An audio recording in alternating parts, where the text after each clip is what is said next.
आप सभी का स्वागत है 4A study online learning platform पे। आज हम सभी बात करेंगे जो कि बिहार विद्यालय परीक्षा समिति द्वारा एक बहुत ही सराहनीय प्रयास किया गया है, यानी कि जो डीएलएड सत्र 2022-24 के लिए संयुक्त प्रवेश परीक्षा का आयोजन होगा। मतलब कि अभी तक जो डीएलएड में बिहार के जितने निजी और सरकारी संस्थान थे, जिसमें कि हमारे शिक्षकों को प्रशिक्षण दिया जाता था, उन सभी प्रशिक्षण संस्थानों में अब जो बिहार विद्यालय परीक्षा समिति है वो एंट्रेंस के बेसिस पे नामांकन लेगी, जो कि एंट्रेंस पूरी तरह से एकदम ऑनलाइन होगा, सीबीटी मोड में होगा, कंप्यूटर बेस्ड होगा। अब हम सभी इस प्रवेश परीक्षा के बारे में विस्तृत जानकारी पर सिलसिलेवार ढंग से बात करेंगे और देखेंगे कि इसकी योग्यता क्या है, इसकी एज लिमिट क्या है और इसमें आरक्षण कितने हैं और इसमें कितनी सीटें हैं और इसमें हमको नामांकन लेने के लिए क्या क्या प्रयास करने होंगे। तो सबसे पहले हम बताना चाहते हैं आपको कि इस एंट्रेंस में आपको सम्मिलित होने के लिए आपको योग्यता होनी चाहिए, जो कि शिक्षण योग्यता जो होती, शैक्षणिक योग्यता जो होगी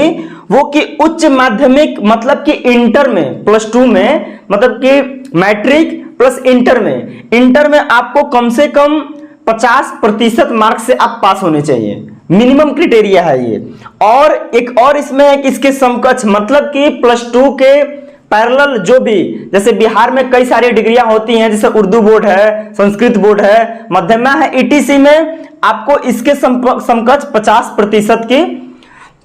नंबर से आप पास होने चाहिए। और अगर आप इस कोटि में आते हैं, जैसे अनुसूचित जाति में आते होंगे, अनुसूचित जनजाति में आते होंगे या दिव्यांग कोटि में आते होंगे, तो आपको अलग से 5% की इस जो मिनिमम जो पासिंग मार्क है, मतलब कि 50% में 5% का आपको अलग से छूट दिया जाएगा। अब अगर हम बात करते हैं कि इसमें एज लिमिट क्या होनी चाहिए, तो एज लिमिट आपकी कम से कम मिनिमम जो एज लिमिट है वो 1 जनवरी 2022 को, मतलब कि इस साल आप पूरे 17 साल के हो चुके होंगे। मतलब कि आपकी जो एज है वो 1 जनवरी 2022 को 17 साल होनी चाहिए। और इस परीक्षा में हम आगे आने वाले वीडियो में आपको सिलेबस भी उपलब्ध कराएंगे। फिर आगे देखते हैं इसमें कि हमने बात कर लिया कि शैक्षणिक योग्यता क्या होनी चाहिए, हमारी एज क्या होनी चाहिए। हम इसमें देखेंगे कि रिजर्वेशन कैसे कैसे कितनी सीटों की क्या होती है। तो जैसे बिहार सरकार है और शासनादेश के अनुसार जो जो आरक्षण मिलते हैं नामांकन में प्रवेश परीक्षा में, जैसे कि ST SC BC EBC और WBC यानी कि वुमेन बैकवर्ड क्लास और EWS, मतलब कि इनमें सिलसिलेवार ढंग से क्रमशः 16%, ST में 1%, BC में 12%, EBC में 18% और WBC को 3% और EWS को 10% का आरक्षण है।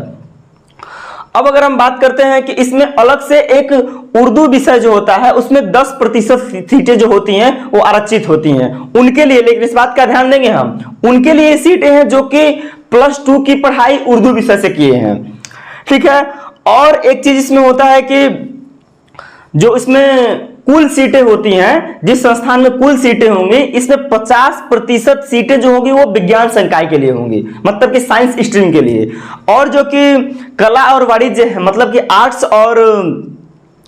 कहते हैं कि कॉमर्स में, इसमें 50% सीटें आरक्षित होंगी। मान लीजिए कि ये कुल सीटें आपकी 120 है, तो साइंस में 60 बच्चों का नामांकन होगा और इसमें कला और वाणिज्य, कॉमर्स और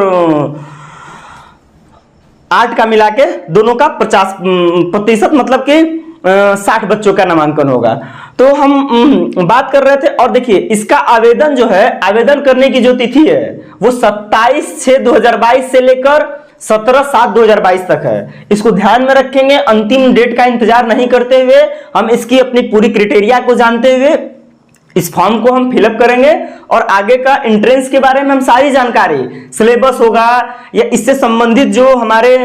व्याख्याता होंगे उनसे हम मिलजुल कर इसके बात करके इसमें जो डिटेल जानकारी होगी आपको हम इस चैनल पे उपलब्ध कराते रहेंगे। और जो इसमें पेमेंट की जो डेट है वो 27/6/2022 से 19/7/2022 तक है, यानी कि आपको फी भरने का, इस बात का ध्यान रखेंगे आप लोग, सारा काम ऑनलाइन होना है। मतलब कि इसमें 17 फॉर्म भरने के बाद आपको 2 दिन का और एक्स्ट्रा समय दिया जाता है।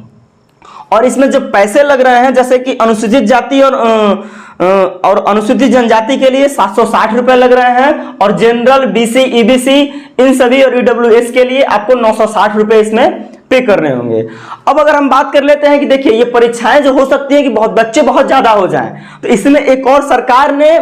बिहार विद्यालय परीक्षा समिति ने इस बार बहुत सारा पहले ही अपने सारी जो क्राइटेरिया है वो बता दिया है नोटिस में, कि अगर इसमें अगर मान लीजिए बच्चे बहुत ज्यादा हो जाते हैं तो ये परीक्षाएं 2 शिफ्ट में कराई जाएंगी, और 2 शिफ्ट में कराई जाएंगी तो मान लीजिए कोई परीक्षा पत्र का प्रश्न पत्र मान लीजिए भारी हो सकता है, कोई कम भारी हो सकता है, तो उसके तरह नॉर्मलाइजेशन, मतलब कि नॉर्मलाइजेशन की भी व्यवस्था है। अब अगर हम इसके सिलेबस पे बात करेंगे तो 450 अंकों की कुल परीक्षा होने वाली है, जो कि इसमें माइनस मार्किंग भी है, और 150 प्रश्न रहेंगे आपको, और 150 मिनट, मतलब कि 2.5 घंटे का समय आपको रहेगा। और इसमें सारे के सारे जो रहेंगे वो ऑब्जेक्टिव प्रश्न रहेंगे, और इसकी सारी फॉर्म भरने की प्रक्रिया और जो इसका प्रोसेस है 1 by 1 हम आपको जानकारी देते रहेंगे। और अगर इससे संबंधित आपको और जानकारी चाहिए तो आप हमारे चैनल को सब्सक्राइब कीजिए, और सब्सक्राइब करने के साथ साथ बेल आइकॉन दबा लीजिए। ये जितनी प्रक्रियाएं आपको अगर खुद से देखनी है लीगल रूप में, तो आप इसकी जो रजिस्ट्रेशन करने की है वो secondary.biharboardonline.com पे आप इस पे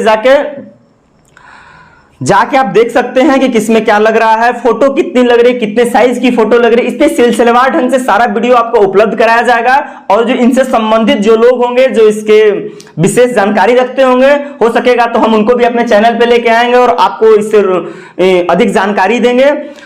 अगर आपको हमारी जानकारी अच्छी लगती है, अगर आपको वीडियो अच्छा लगता है, तो आप हमारे चैनल को सब्सक्राइब कीजिए, लाइक कीजिए, कमेंट कीजिए। बहुत बहुत धन्यवाद।